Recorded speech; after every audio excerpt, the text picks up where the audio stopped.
What's up, y'all? My name is Andres, here with Motive Training, welcoming you to KINSTRETCH. Today, we're going to introduce you to some concepts on how we train mobility in the joints and how we can both gain range of motion and greater durability. Because this is your first class, we're going to use a simple joint. We're going to use the ankle.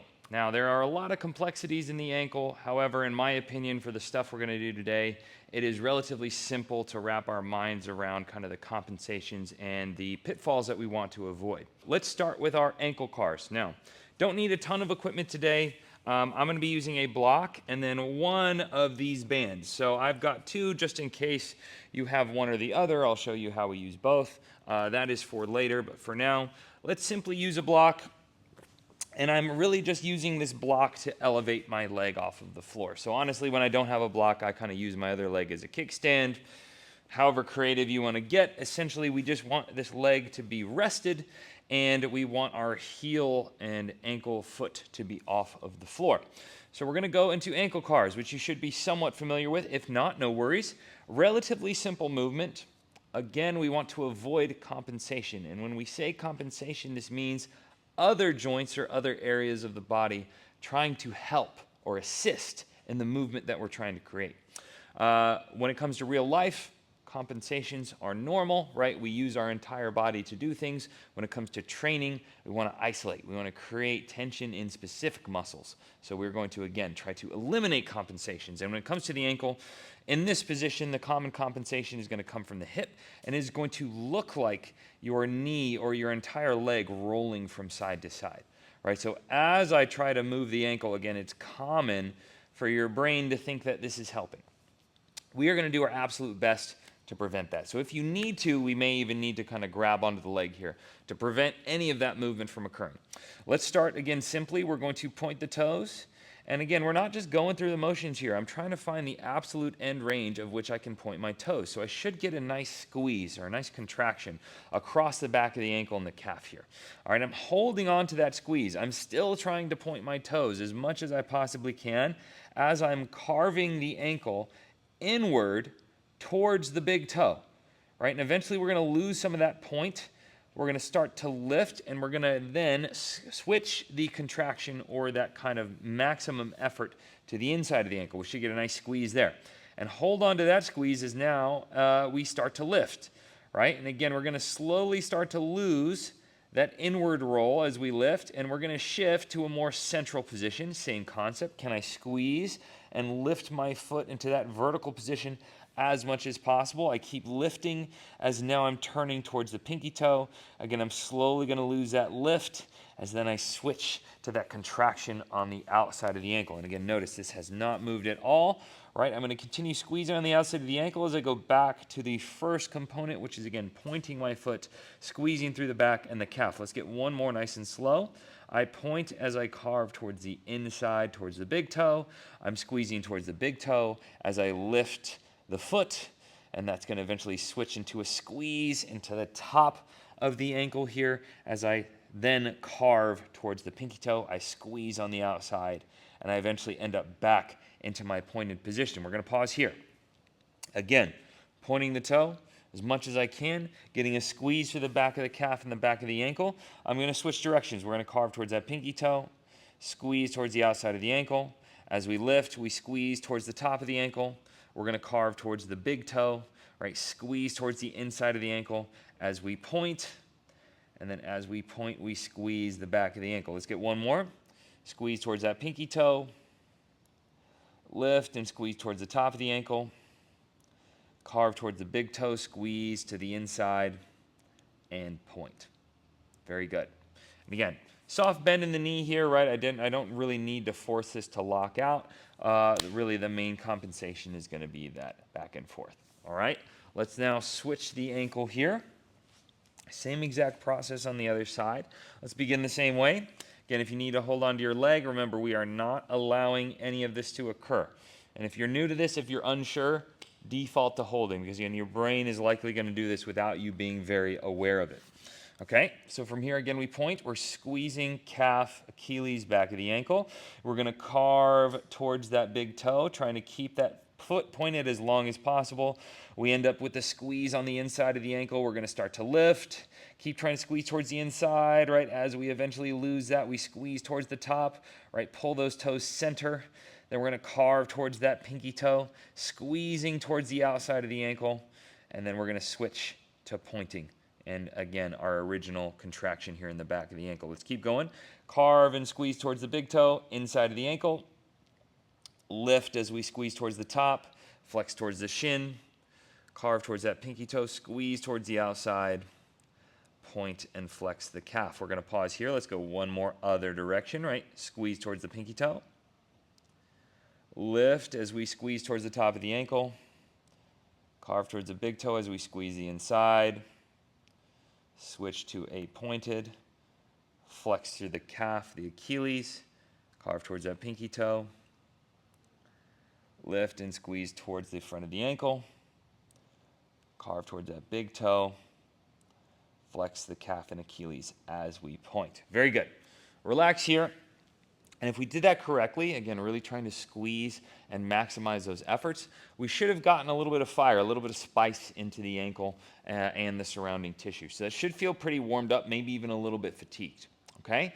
Next, we're going to isolate, right? So we're going to take a piece of your CARs, right? That what we just performed were ankle CARs, controlled articular rotations. We're going to take a piece of it and isolate it, right? We call these capsule CARs, or sometimes in other joints we refer to these as axial rotation.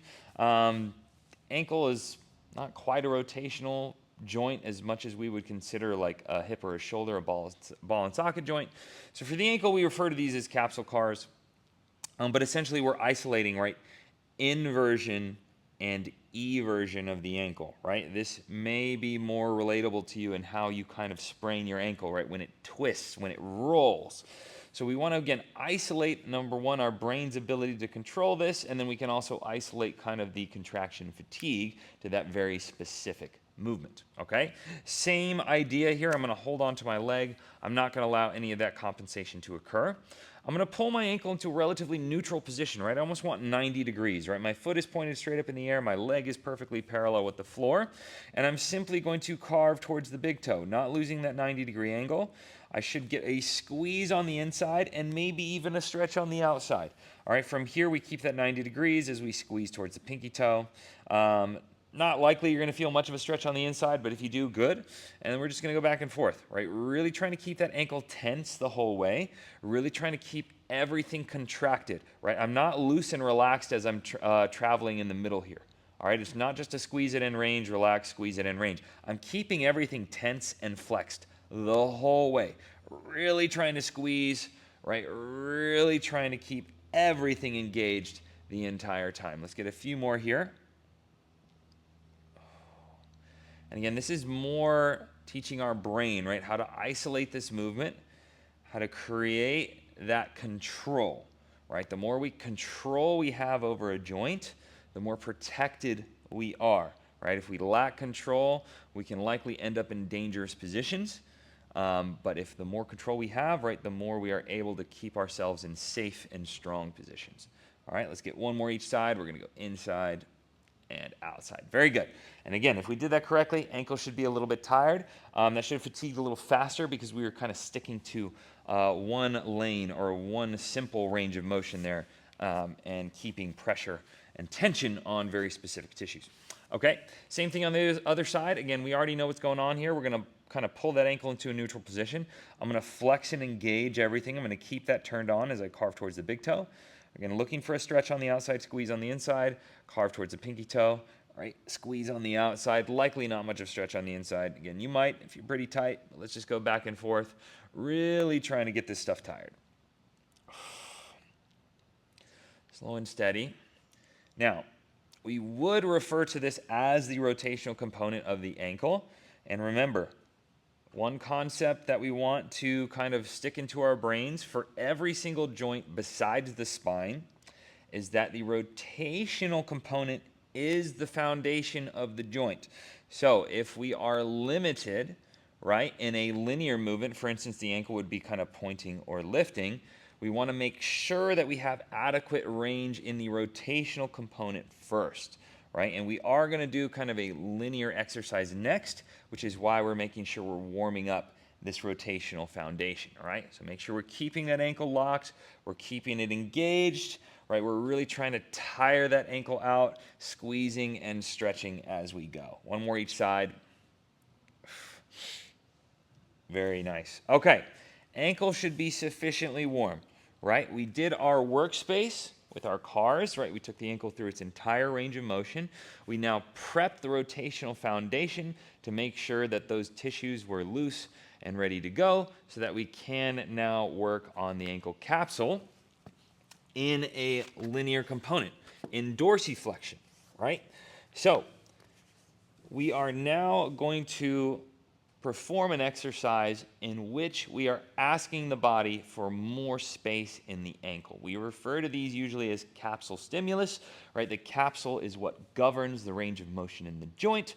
And so if we stimulate that capsule, asking it for more space, right, we can theoretically assume that the ankle will adapt to give us more range of motion. So dorsiflexion, very relatable component of the ankle, right? It is our ability to press our knee forward over the toe without lifting the heel, and this should result in a stretch in your Achilles. Now, when we're requesting more range of motion from the body or more workspace, tension is paramount. We need tension, right? So we should feel stretches or pressure in the joint whenever we're performing any of these exercises. So, combat stance here is my preferred position. You can see how I have a decent amount of weight on this leg, right? My foot is flat on the floor, and I am pressing my knee forward over the toe using my body weight, right? And again, if I do not allow the heel to come up, and I press this knee forward as far as I can go, I should ideally be limited by a stretching sensation on the opening side of the joint, right? So if we look, right, as I move forward, this side is closing, right? This tissue is getting shorter, this angle is getting smaller, whereas this angle is getting larger, right? We always want to feel that tension on the opening side. So again, we should feel tension here. If you have a pinch in the front of your ankle, you should not push through that, right? We should not train there. So obviously there's some more specific work we can do to get rid of that. But for now, I would ask that you do not perform this exercise, okay? Now, for any reason this kneeling position is just uncomfortable for you, we can, of course, find a standing one. Now, the standing one will be a little more taxing on your legs. You have to hold your body weight up.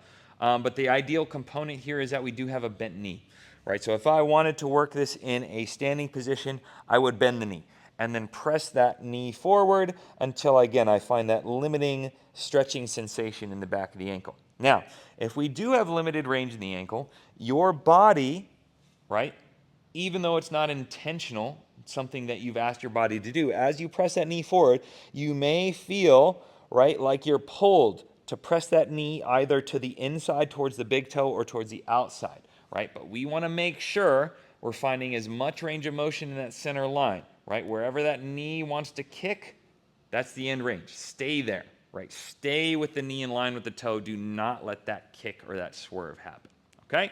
So again, whether you're standing, whether you're kneeling, I prefer kneeling, so I'm going to go back to this kneeling position. I'm going to show you straight on, right? So remember, heel stays on the floor. We do not let that heel separate. I'm putting some weight forward onto the ball of my foot, again, keeping my weight centered over this right leg, and I've got a decent stretch on the backside of my right Achilles, all right? In order to effectively stimulate the capsule, we need to give the connective tissue time to kind of lengthen and stretch, all right? Your connective tissue is a very dense piece of tissue, and it behaves very uniquely, right? Muscles, we can just kind of warm up and get some weights moving, right? And that kind of stimulates the muscles. Connective tissue is a little different. We have to let it stretch. We have to let it lengthen. So we're kind of letting this just stretch and get longer. The stretch should be getting kind of more intense as we go. If you feel like it's getting less intense, you likely have a little bit more room to push. That's why I like this position, because it kind of naturally cues our body weight against the stretch, which means as that tissue stretches out, right, we kind of naturally fall forward into it. But again, make sure that heel is not coming up. Now, you've likely done stretching before. You've likely stretched your Achilles in somewhat of a similar position, but it is not only about the stretching. And we would argue that just static stretching may actually be negative in the long run. But if we add some isometrics, right, if we engage the tissue, flex the tissue while it's being stretched, we can kind of counter those longer term negative effects of static stretching. So that's what we're going to do next. All right, we've stretched for a little bit of time here. Isometric again implies we're engaging tissue without any movement occurring. So I'm going to give you cues that seem like I'm asking you to move the body. We do not want the movement to occur. We just want the muscle to flex. All right? So the first contraction we're going to do, PAILs, progressive angle isometric load. We already talked about the angles. I'm going to give you a new view here. We already spoke that this angle on the backside of your ankle was progressing, right? It's getting bigger. That is the tissue that's being stretched. So the first isometric implies that we are going to engage the tissue on the progressive side, the opening side. So in order to engage this tissue, I need to contract it, or I need to send it a signal that tells it it's getting shorter. The floor is going to block that movement from occurring, and that movement is trying to gas pedal, right, the ball of your foot into the floor. So again, I'm not letting this angle change at all. I'm just applying pressure, and that should kind of immediately get you some more intensity or some more engagement through that tissue on the back side. Let's start light, all right? Just give me about a 5 out of 10. And just kind of feel that out. Again, make sure we're not feeling any sharp, painful sensations. We should just be feeling intensity, engagement, contraction through the backside of that Achilles and ankle. And if we're okay there, let's build again. Give me 7 out of 10, right? A little more pressure. Again, gas pedaling down. We're not letting that heel come up. Nothing is moving. Now I want you to build tension. All right, flex your calf, flex your shin, right? Flex your core. Everything's tight, right? In that leg leading up to that ankle. And if we're ready, in 3, 2, give me a 10 out of 10, or as much pressure down as you can possibly build. Trying to flex, trying to squeeze. This should be an intense effort. Here we go. In 3, 2, we're going to switch. Give me the regressive angle. Try to squeeze the top. Try to lift your toes. Try to use that contraction to pull your knee further forward, right? Find contraction and deeper stretch. In 3, 2, let's relax. And after a nice deep breath, we're going to slowly come out of there. And if we did that correct, right, if we really gave that our all, 100%, our ankle should feel pretty crazy. All right, let it hang out for a second and just give it some nice subtle movements, right? We can start with that capsule car, right? Nice and slow, not max effort, not max range, just kind of back and forth. When we're ready, we can kind of roll that out a little bit. And that should start to feel a little bit better. Very good. Okay. So let's just do the same thing on the other side, right? Nice and simple. Again, whether you prefer standing or kneeling, the choice is up to you. Either way, we're looking for max dorsiflexion, which means bent knee, push forward, in line with the toes, heel in contact with the floor. Again, you'll know if you're doing this correctly if you feel stretch pressure on the back side. And again, we shouldn't feel much in the front. Again, you might feel some pressure here. That's okay, as long as it's not sharp, pinchy, stabbing sensation. Okay? Again, for now, we're just going to take a few breaths. We're just going to let this connective tissue stretch. We're just kind of letting that sensation build. And again, I like the kneeling position because it very naturally puts my body weight kind of into that stretch. So as that tissue stretches out, I kind of naturally fall forward into a deeper position.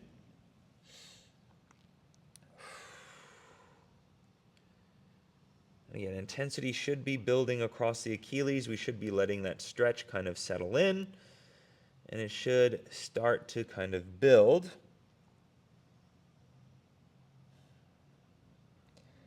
few more seconds here, letting that connective tissue stretch so that when we apply our isometrics, it adapts the connective tissue, right? The connective tissue is really going to be the limiter in the range of motion here.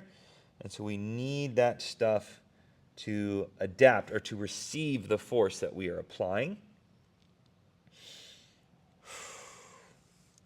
Alrighty, we're going to get this one started. So again, very lightly without changing anything. You're not lifting the heel. We're not changing the angle. We're not losing the stretch. You're trying to press the ball of your foot into the floor. We're engaging through the stretched tissue or progressive angle, right? Progressive angle isometric load. PAILs, let's go 5 out of 10 here. Just kind of letting that sensation settle in. We're going to slowly ramp that up. Give me a 7 out of 10. Trying to press that ankle down, again, loading through the back side of that ankle. Let's start to flex, right? Your calf, your hamstring, your core, right? Everything in that leg is engaged and tight. In 3, 2, and 1, give me 10 out of 10 or as much pressure as you possibly can, gas pedaling down into the floor, right? Engaging, squeezing through the backside of that ankle, that stretched tissue. Here we go. In 3, 2, give me rails, regressive angle isometric load. I'm squeezing now on the front side. I'm thinking about lifting the toes up, but instead I'm trying to use that contraction to pull my knee further forward, right, deeper into that dorsiflexion without sacrificing the heel's contact with the floor. Keep that squeeze in the front, deeper stretch in the back. Here we go. 3, 2, let it go. And we're going to slowly back out of that position. Again, your ankle should feel pretty crazy here. Give it a second. Don't jump up and put weight on it right away. Right? We want to let that tissue kind of relax. And we can get some slow and subtle movement through that ankle. Capsule CARs back and forth once that feels okay. Kind of go through the circle there.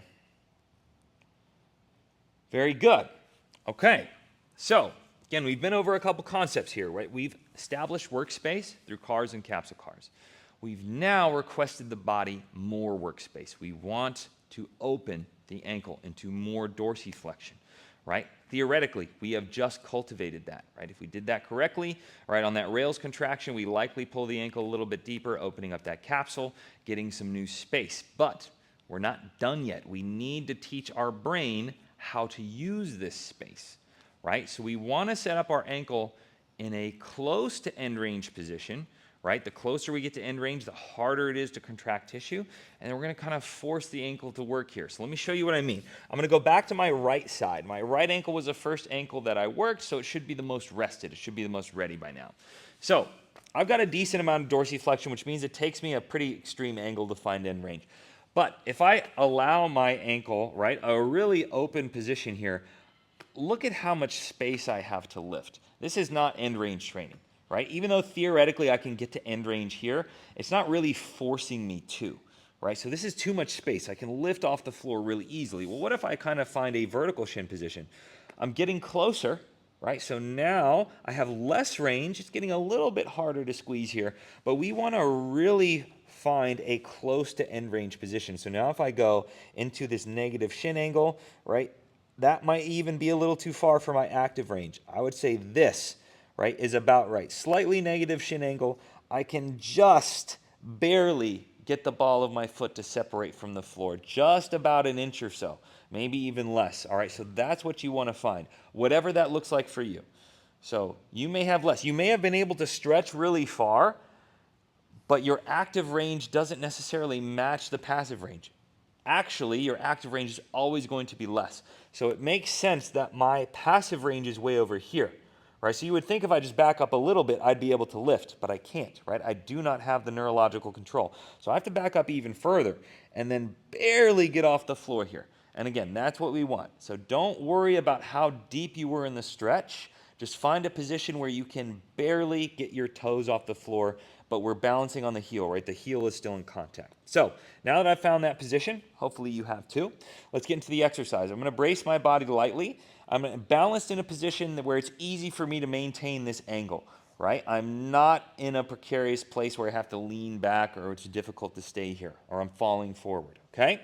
So holding this position, we're going to do liftoffs, which means I'm going to squeeze the front of the ankle, lifting the ball of my foot, and I'm going to try to lift it as high as I can and hold, okay? So let's start to create some tension, right?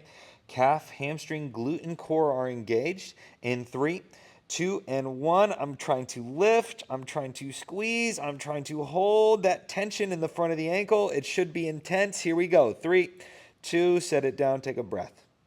Give it a second. Now, the one thing we want to avoid, I should not be leaning back. I should not be changing position to get that separation to occur, right? I want to find that position where I am anchored, where nothing moves but the foot. Okay, let's do 2 more. Here we go. Tight calf, tight hamstring, tight glute, tight core. In 3, 2, engage and lift and squeeze. I should be getting a lot of contraction, a lot of fatigue in the front of the ankle here. I'm fighting to lift it higher. Here we go. 3, 2, set it down. Whew, take a breather. Give it a second here. All right. Last one, tight calf, tight hamstring, tight glute, tight core. In 3, 2, I lift that foot. Nothing else moves. I squeeze into the front of the ankle. I'm trying to lift it as high as I can. If you've got a decent amount of clearance, maybe you rock forward, getting that foot closer to the floor. I'm fighting to keep it off. Here we go. 3, 2, set it down. Should have got a lot of work through the front of that ankle. Again, roll that around a little bit. Get some life back in it. Let's go to the other side. Same setup. Do not assume you have the same active range from foot to foot, right? Even though we have a similar passive range, maybe that active range might be wildly different. So again, listen to your body. Don't force a position and shape and then compensate out of it, right? Try not to let your ego get involved with any of this. If we listen to the body, our body will adapt much, much better. So yet again, I'm trying to find a position where I can barely separate off the floor. So for me, that's about right here. If you can see, there is some clearance. If I move a little bit further forward, I don't have it. So I'm literally going to stay right here. I'm nice and anchored. I have tension, right? Calf, hamstring, glute, and core. In 3, 2, lift and separate that foot. Squeeze into the front side of your ankle, right? Fire that tissue. Lift it higher. Keep squeezing. In 3, 2, set it down. Take a breath. Again, lots of fire. Lots of fatigue in the front side of this ankle here. Here we go. Create some tension, right? Flex through that leg, flex through your core. Hold your position in 3, 2, lift, squeeze, fire, right? Try to contract. Try to make the front of that ankle nice and spicy, nice and tired. Here we go. 3, 2, set it down, take a breath. Give it a second here. We've got one more. Remember, trying to fatigue the front side. Here we go. Tension, calf, hamstring, glute, core. In 3, 2, lift. Separate the ball of foot. Get it off the floor as high as you possibly can. Nice squeeze. Keep lifting. Again, if you've got enough range, lean forward a little bit. Keep the ball of foot away from the floor. Here we go. 3, 2, set it down. Nice, deep breaths. All right. Ankles should be pretty fired up, pretty tired by now. Let's go back to a familiar movement, your capsule cars. We're going to load, right? We're going to start to add some load through the rotation of this ankle. Now again, 2 options for bands, whichever you've got on hand. Relatively thin if we're going with kind of a longer traditional fitness band, or if we have kind of the thinner, I call these booty bands, right? They're a little bit shorter as far as circumference, but they tend to be pretty stretchy, okay? So if we're using the booty band, right, I tend to just put this across both feet, and then I'm going to elevate my working leg. And again, we're just going to add some banded tension to our capsule cars, remember? So we have, right, this vertical position of the foot. We allow the foot to come in, and we then squeeze as we come out, keeping that 90 degrees, right? But now adding load throughout that movement. Make sure you're not just letting the band snap your ankle back, right? We're tense and controlled through the entire thing. All right, if you've got your booty band, you're already set up, keep working. We just want to get that ankle nice and tired. I'm just going to show you if you have the longer band, right? A little bit more of a setup. We just have to lasso the foot. So I've got both strands around my foot, and I'm just looping the band in on itself, trying to keep that connection point close to the ball of the foot. I'm going to anchor, right, fulcrum around my non-working leg, and then just kind of wrap this around my wrist, and I can lean back, right? So we need to stretch this band a lot more to get tension. Same idea, nice and tense throughout that movement, right? We're controlling slow and steady through that capsule car, maintaining the 90 degrees, right? Maintaining tension on the way out as well as the way in, right? Squeezing and contracting, right? We should be getting a lot of fatigue on the outside of the ankle here. All right, by now, right, if you started when I demonstrated the booty band, you were likely getting a little bit of fatigue, right? If we're working through this longer band, we're going to go a little bit longer, right? We're just trying to get that outside tissue in the ankle nice and tired. Right, so now we have loaded CARs, right? So we want unloaded to warm up workspace, right? We use PAILs and rails to create new workspace. We use lift-offs, right, to teach our brain how to use that workspace. And now we can load the tissue throughout the workspace with either bands or weights, right? So we have some nice general concepts that you're going to see across most, if not all, of our KINSTRETCH classes, okay? By now, that ankle should be nice and fatigued. We're just going to switch sides, right? So I'm going to stick to using this longer band. I'm going to go onto the other foot with my lasso, right? Remember, if you don't know how to tie that, you just put both strands around the bottom of the foot. You're going to loop one end through the other. And again, cinch that up. We want to keep that towards the ball of the foot, right? So we have that leverage and that tension throughout the ankle. From here, I'm going to wrap around the bottom of my foot using that as a fulcrum, and I can go across the body onto my non-working hand to have a nice amount of resistance. And we're just, again, going through capsule CARs, keeping the 90 degrees in the ankle, allowing that inversion, eversion to occur, right? Slow and steady here, just loading through the outside of the ankle. Again, we should be getting lots of fatigue there. Right, maintain that tension on the way in, right? We don't just want to let the band do the work for us. We want to resist, keeping those tissues working, and then we're just looking for a decent sense of fatigue. Slow and steady. Let's get a couple more.